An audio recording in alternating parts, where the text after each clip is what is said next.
What's up, guys? Welcome back to the YouTube channel. Just got over here to Brian's. We're working on a race car a little bit today. Let me show you what we got going on. We're going to be testing this weekend.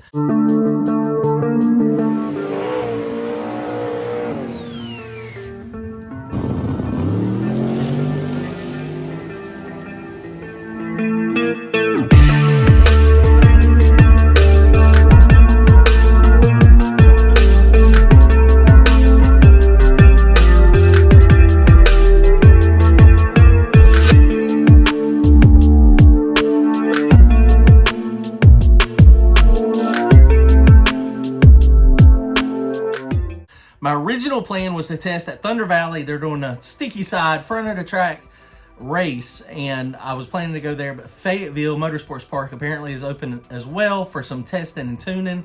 So that's going to probably be a little less sticky. So I think we're going to end up going to Fayetteville is the game plan at the moment. So we'll be at Fayetteville Motorsports Park making some test passes tomorrow. Hopefully we can get this thing to go down pretty fast. Trying to get prepared next weekend for No Prep Race at Roberts Race at Harold's Dragway. Pennywise Racing, so he's going to have a race, so that's going to be really fun. So we're going to be there, hopefully making some good laps. So I think Fayetteville will suit us better to try to get this thing to go down. We made a bunch of changes. If you didn't see all the changes we made, go to the last video, and that's where we talked about what we did in the back of the car, what the changes are.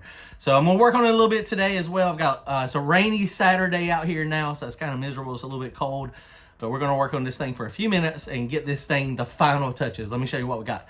Go to turbojohnracing.com, grab yourself some merchandise, comment, like, and subscribe. Thanks, guys. All right, guys, well, we got this thing fired up and running, and it didn't have any issues. Battery charger was on it, everything is good.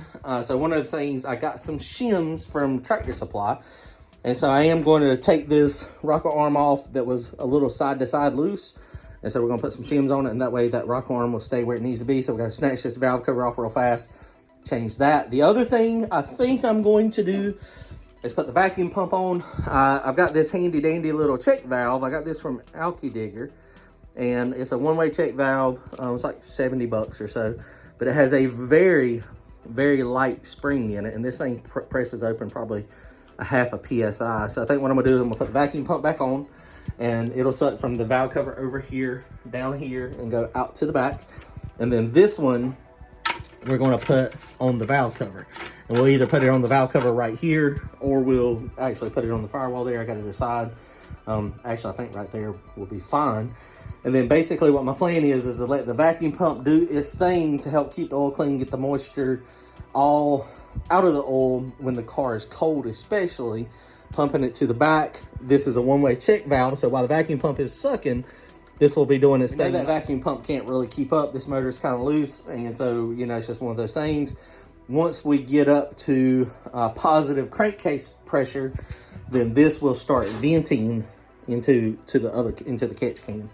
And so I think that actually will probably work pretty good. That might actually keep the crankcase pressure lower, because we did get into some pressure issues last weekend. We ended up on our last pass, it made 5 or 6, but it was pulling a bunch of timing. We didn't really talk about that in the videos. I talked about it in our members only thing on Wednesday night. But what happened is on that last pass where we didn't get the draggy data, the track is kind of rough.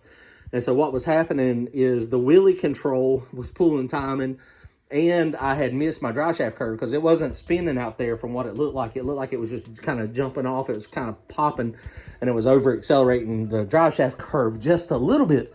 And so it was snatching timing. It was pulling a bunch of timing. And so, of course, once you pull a bunch of timing, what happens is, of course, it rattles the rings. And then when it rattles the rings, then the boost pressure, 30 pounds of boost that's in the cylinder, you know, of course, you get some blow by, and that's what happens. You get crankcase pressure.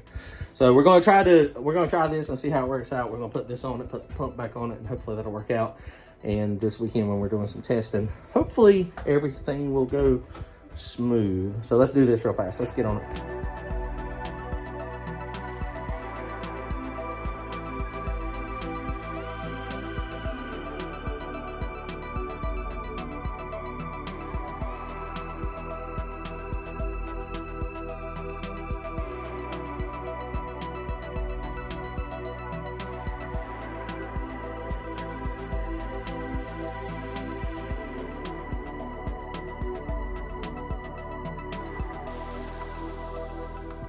All right, guys, so I don't know if I showed this completely last time or not.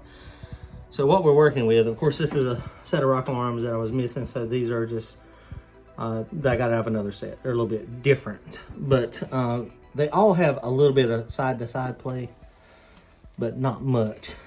Some of them have a little bit more than other, like that one has a little bit, but not a ton. But look at this one. I mean, that has a lot of side-to-side play. And so what I'm gonna do is, all I gotta do is take it off. There's a little clip over here on the shaft. So take that off, put another couple washers in there, or shims. So 5/8 shaft, 625 shaft. So I just went to the Tractor Supply and got some. Should be pretty easy. And where it lines up with the valve is more over this way. So I just need to put the shim right here on this side. All right, many hours later. So we got this done. You can see nice and tight on both of them. It's got a little bit of play, but nothing like it was. 2 shims down in there, and you notice they look kind of like a knife edge a little bit because I had to hand file those on the machine. What a pain in the butt. The shims I got were just a tad too big. They were about 40 thousandths wide, and I needed about 20, 25. And so, yeah, that took forever to flatten those hardened washers down to where it would work. But I think we're good now. So let's go ahead and put the valve cover on it real fast. And then once valve cover goes on, we'll start messing with the vacuum pump. All right, guys. Well, another couple hours have passed, but we got the vacuum pump back on it. This was exactly the way we left it last time. So it's all tight, belts on, good to go there. Reuse this same hose. That hose is good. We just got to zippy tie this one to this one. Ended up having to make this one. Oh, I gotta tighten that one up. And I put the check valve here. I'm gonna need to get the check valve thing comes up like this tall, so I could do a 90 off of this and then go over. I'd rather have the check valve on the valve cover, but right now with the stuff I got, I had to do it there. So I think it'll still be fine. So well, it's going to be. So there again, the thought process is on this.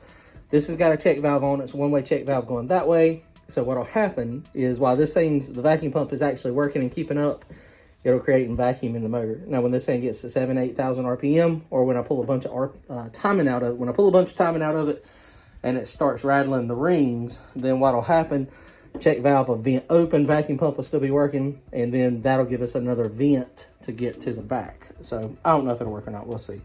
All right, guys, comment, like, and subscribe. We'll see you. We're testing tomorrow.